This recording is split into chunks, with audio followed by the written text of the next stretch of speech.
अस्सलामुअलैकुम रहमतुल्लाह ताला व बरकातुहू।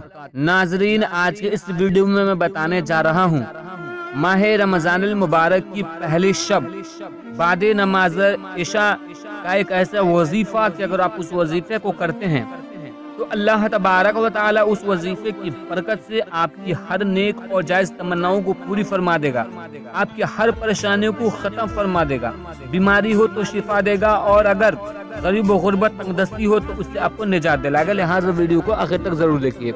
वीडियो को शुरू करने से कबल मैं गुजारिश करूंगा कि अगर अभी तक आपने हमारे चैनल को सब्सक्राइब नहीं किया है तो सब्सक्राइब करके बेल आइकन को दबा लें ताकि हमारे आने वाले लेटेस्ट वीडियोस का नोटिफिकेशन आपको मिलता रहे।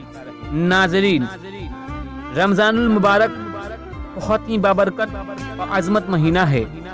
माह रमजान बहुत ही बाबरकत फजीलत वाला महीना है। ये सब्र, शुक्र और इबादत का महीना है। इस माह मुबारक की इबादत का सवाब 70 दर्जा अदा होता है। जो कोई अपने परवरदिगार की इबादत करके उसकी खुशनुदी हासिल करेगा उसकी बड़ी जज़ा अल्लाह तबारक व तआला अता फरमाएगा। तो नाजरीन, जब ये मुबारक रात यानी रमजानुल मुबारक की पहली रात आए तो बाद नमाज इशा आपको एक मर्तबा सूरह फतह की तलावत करना है।